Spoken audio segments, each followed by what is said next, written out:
My internet goes, yay. All right, ladies and gentlemen. Hi. Happy Friday to everybody. It's time for the Recovery Mode podcast. We're with our Chapter 9 contributor. Basically, we're doing what we always do, talking about this wonderful thing. Schools are talking about ramping up in the fall. More questions are coming. We got everyone starting to lay out. We see plans now for schools of coming back through COVID-19, past COVID-19.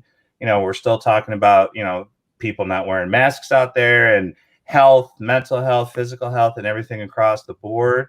So Chapter 9 contributor, Kristina, how are you? Thank you for joining us. How are you doing this wonderful Friday? And, the month and a half coming back to school. How are you doing? Good morning. Exhausted, excited, grateful.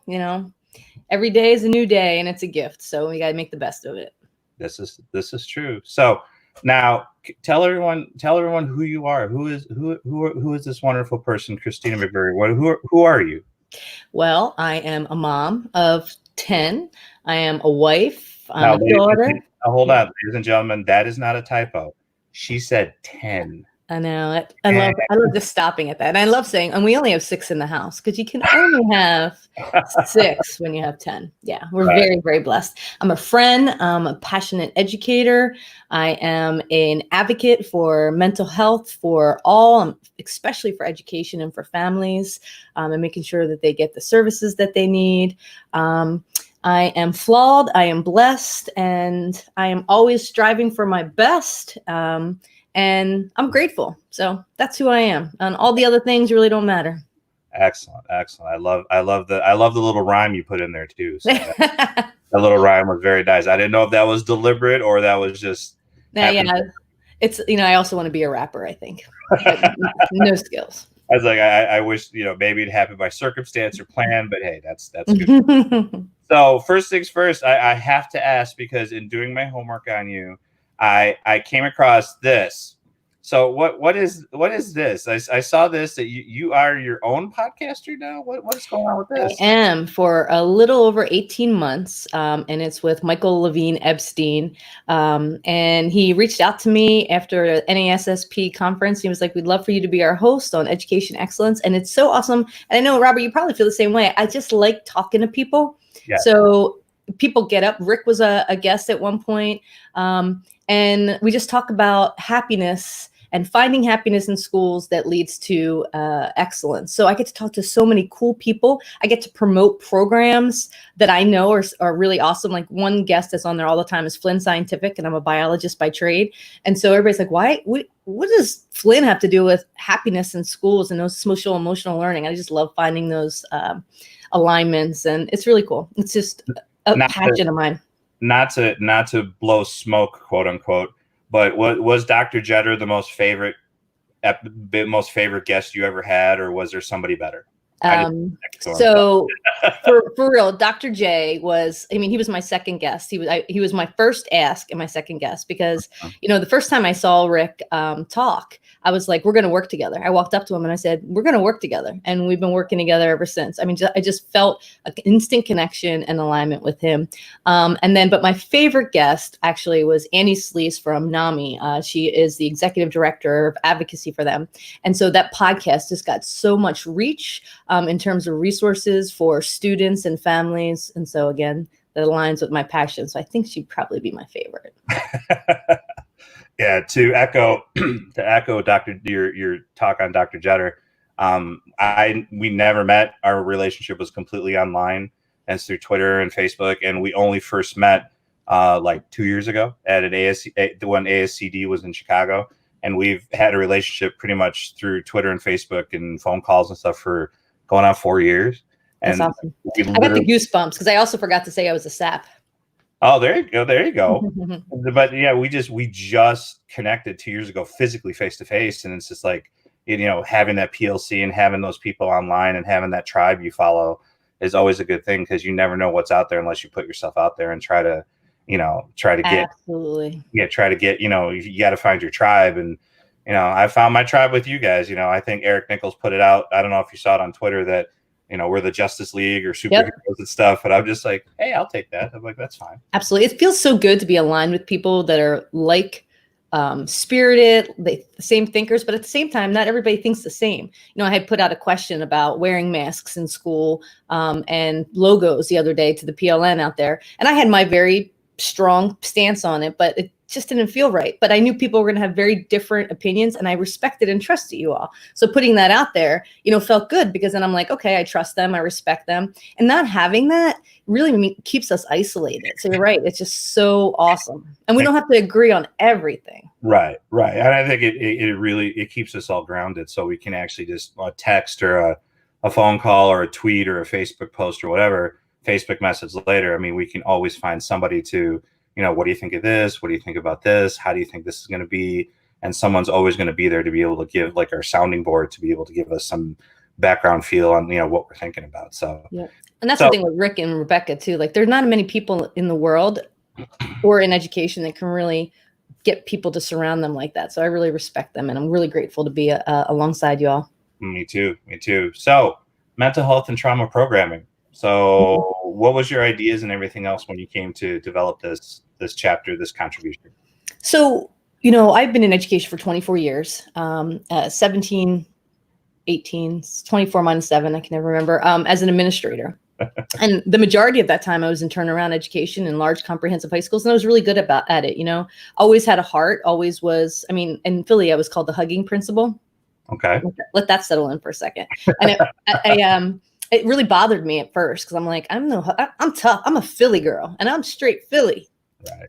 But then I realized this really worked for me. The place where it goes down at, Yeah, Philly. But I always had, from the first day that I taught, I always had great relationships with our kids, and that relationship word's going to come around all the time, and I got respect. And I remember as a biology teacher, it's funny because it was like the classic science teacher, tall, kind of nerdy, sure. And then we actually had a bodybuilder who was a teacher as well. And I remember them walking past, and I was the last teacher on the block. So what we typically do in education, not what I would do and not what you would do, but we give the most difficult classes to those teachers. So I had a really difficult class. And, it took me a little bit of time, but by November, the kids were doing what they needed to be doing. I had them engaged. I had them having fun. I had them being quiet when we're doing a lab, when they should be quiet, although I don't believe in quiet classrooms. And I remember the teachers walking by saying, what are you doing to them? What are you giving them? What are you bribing them? And I'm like, respect. And that's what happens. And so I bring that up because I kept that with me as I became an administrator as well. And I didn't need to be tough. I just needed to be respectful and kind and caring. And I really developed my leadership style in that I was kids first. And we say those things all the time, but every single decision came in the best interest of our kids. Mm-hmm. And I became an administrator very, very young. And so it made it very easy for me to make really difficult decisions. I had 176 staff, all of which were at my wedding, my baby shower, grew me up, and now I'm their boss. So it became out of necessity and moving forward. Then as I got into Sarah Pyle Academies, where I'm at now, which is a non-traditional and dropout prevention, I was like, what am I going to do here? I can't follow the data. I didn't have any achievement data, and our students were on different shifts, and it felt totally different and completely personalized. And so I really started looking at the mental health component. And as things continue to develop, realizing we have no training in education for mental health as educators, and we're always sending that out. We're great at connecting resources as best we can. But then as being a parent who is dealing with issues around mental health with my personal children, as educated as I am, as connected as I am, it's absolutely impossible to navigate those systems. So we really leave families out there with no help. And so we also make assumptions too, like, oh, well, they're not taking them to therapy, so they must not really care, or they're not doing this, or they're not getting these services. And it's really not about that at all. So over the last 8 years, my staff and I really embraced trauma and mental health awareness, getting everybody trained, starting out with small pockets. And honestly, the rewards and of how our students have responded, how they're more healthy, and how they perform better academically. I mean, you just can't avoid seeing that as just the impetus for how we need to move forward. Excellent. When it comes to what we're talking about with recovery mode and everything else, what is the biggest mental health hurdle you think education is facing coming back?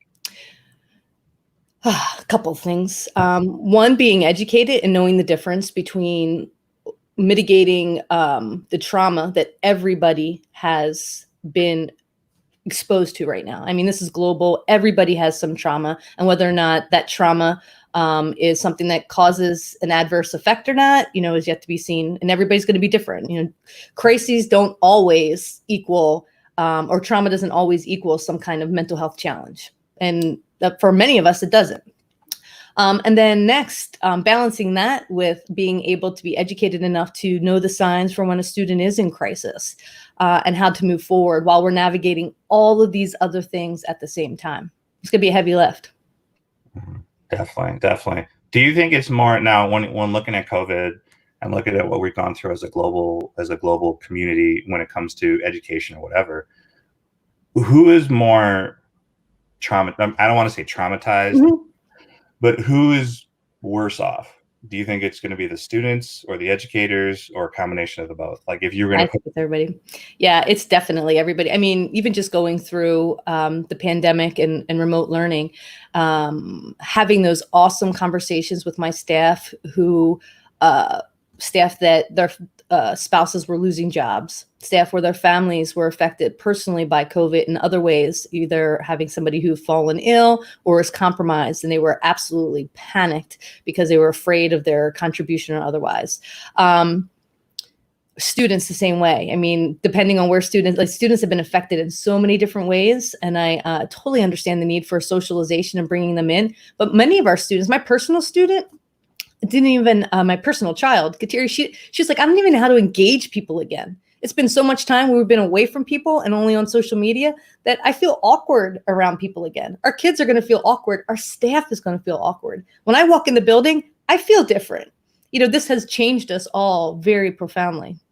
Yeah, I mean, and I'm sure you've known from what I've done, with this and everything else, that I'm a high school teacher, and I've gone in to try and like see what my room looks like and everything else, and go back in to try, and it's really weird. It's really weird. It smells. I mean, don't get me wrong. It smells really clean, but it's really, really weird. Like it's eerie, sort of, And Robert, you're not making that up. And everybody is going to have some kind of reaction, even when we come back from a holiday break or something. We have to address that. And so when I talk about it in recovery mode, like the first thing that we need to do is be aware, and not only be aware, give people an opportunity to talk about that. Because if we don't name it, then it just sits there and it turns into something else. And so we really have to give a lot of opportunity while also balancing the need to continue academically. And it's going to be such an intricate balance, but it's such a tremendous opportunity that we have right now too, right? I mean, it's terrifying, but we have the ability to reset our foundation in a way that, I mean, this really should be what we were doing all along and really taking care of. So when every teacher walks into the building, I should be saying, hey, how are you today? What's going on? Instead of them just signing in and going to their class. That should have been happening everywhere, every day. Every student should have been greeted every day. Oh, that student's off. Maybe they need to go to the calming room first and de-escalate or leave go of whatever's going on so that they can go to class.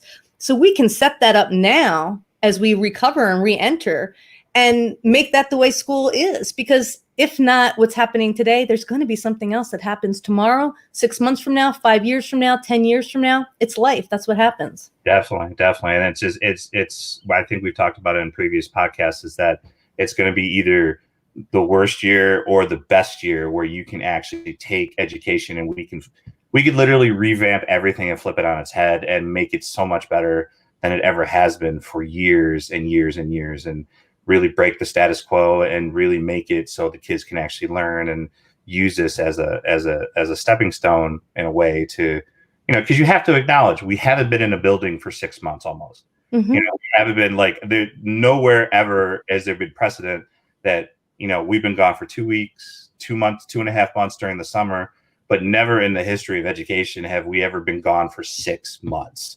Right. Almost. And it's just that has to be addressed, and that has to be something to speak of, because I mean, I know my kids, I have 4, you have 10, and they probably have similar types of isolation and everything else. And I know I've felt I felt isolated as much as I am. Oh, our buddy Hans. Hey, New Hans. normal could be better normal. Absolutely, Hans. Yeah, Hans. And you know what? And since Hans is on here, hey Hans, so go find Hans Apple with his culture. What is this? He has a new book. Award-winning culture. Thank you. Award-winning culture. Definitely go It's find phenomenal. his book is awesome. Definitely check it out. Amazon. I'm sure he has it on his website and stuff. So definitely check him out. Hans, we appreciate you, buddy. We appreciate you always. So now, and looking in your chapter, we're talking about arm your school now and later, and arm looks like a little bit of an acronym. Mm-hmm. What does arm mean? So acknowledge, reflect, model, and manifest. It's knowledge and awareness. I can go back and forth, and manifest and monitor as well. But it's really looking at what we can set up, and it's a very general guideline that you need to, well, we don't need to, we could and should look at in terms of getting ready. And it's not even just for recovery, but really in establishing our overall well-being and mental healthiness, school happiness agency for our schools. So making sure that we're acknowledging where we are, reflecting on what we really have and the resources that we have, and the impact of what we have or don't have. Like, are we ready for mental health first aid training? Are we not? Are we ready for our teens and our students to have voice in that training and move forward or not? And then modeling it by, if we need those things, then we need to make sure we provide opportunities for that and time for that. If we value things like when our staff comes in and they feel odd when they walk into the room, how are we what opportunities are we giving them to deal with that, so that just doesn't sit and get turned into something else, and then we become physically ill, because when we're anxious, that has another kind of effect. And then modeling it as the leaders in our building, and leaders don't necessarily just need to be principals or assistant principals. Everybody has a leader. So if I'm saying self-care is important, am I taking care of myself? Am I being vocal about that and showing it and demonstrating it and walking the walk, and not just talking the talk? And then manifesting it. So if you're doing all these things, monitoring it, making sure that it's really happening. Respect what you inspect. If you expect people to be having these areas in their room where kids can de-escalate and have calming zones, are you making sure that that's happening? Are you talking to students and seeing if it's working effectively? So we have this. Did it work for you? Did it not? Or if they're in a discipline infraction, so what caused this? What could we have done better? And really living and breathing this model of doing right for everybody. And again, going back to that foundation of, this either awesome year or, very chasing our tail kind of year. It really, if we just set up thinking about that all the time, no matter what we're doing or where we're at or where we are on that continuum, will really help us move forward in a way that's effective and efficient.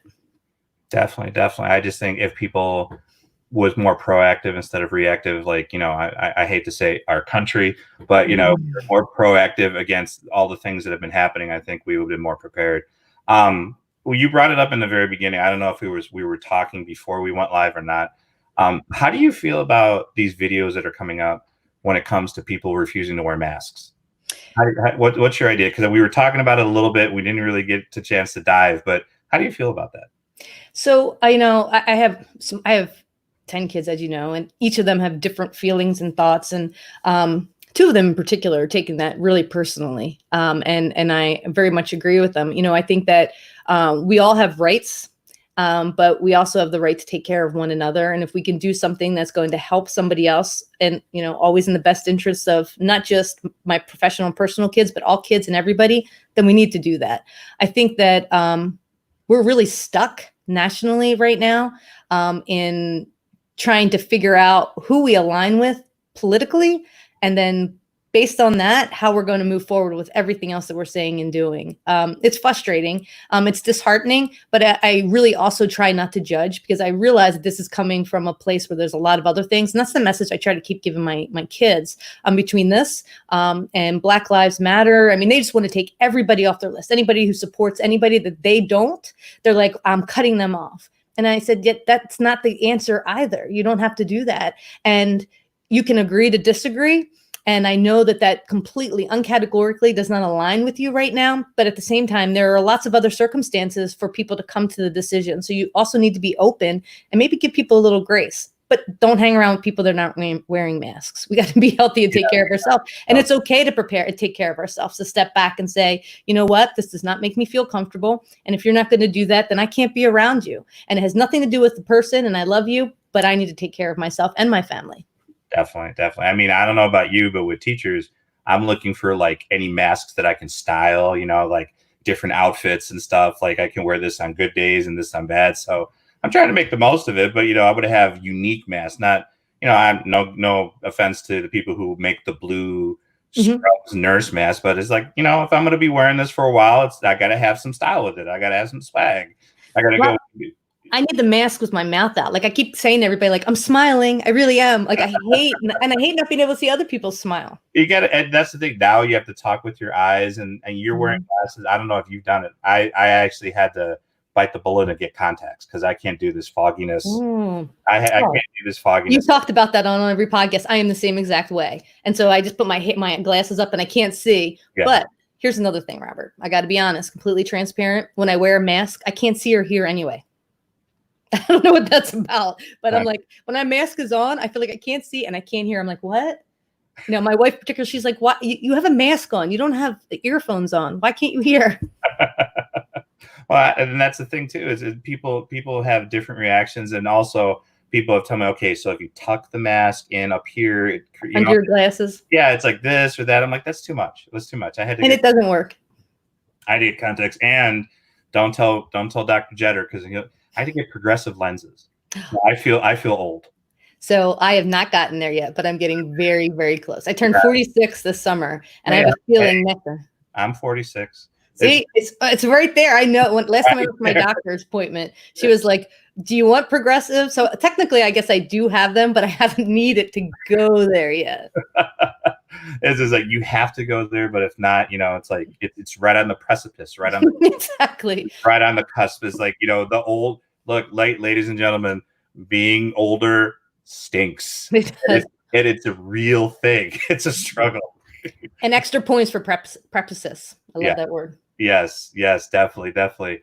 So the one thing I wanted, one of the last things, and I do appreciate your time today, Kristina. One of the last things I want to ask is, I love this point you bring up in your chapter because I'm a big fan of Spider-Man. And so with great responsibility comes great responsibility. Please, can you elaborate on that for everyone of what that means in your chapter? So kind of like what Peter Parker's Uncle Ben, had said, when we have responsibility, we have responsibility. So, I mean, I just re-saying the same thing. It is so important that we recognize the gravity and the power that we hold. People are looking to us. Our kids are looking to us. Our parents are looking to us to do the right thing, and also to be the right thing, to be as healthy as we can. So, I often say too, like, what we feel is what we spill. If we are frustrated and burnt out because we're working so very hard, we're no good to anybody, because you can't spill from an empty cup. And that responsibility is huge. And if we believe that we can do the work without taking care of ourselves, we're grossly mistaken. And that responsibility to our children, to our families, to our parents is great. And so with that responsibility to ourselves, then we can take care of everybody else.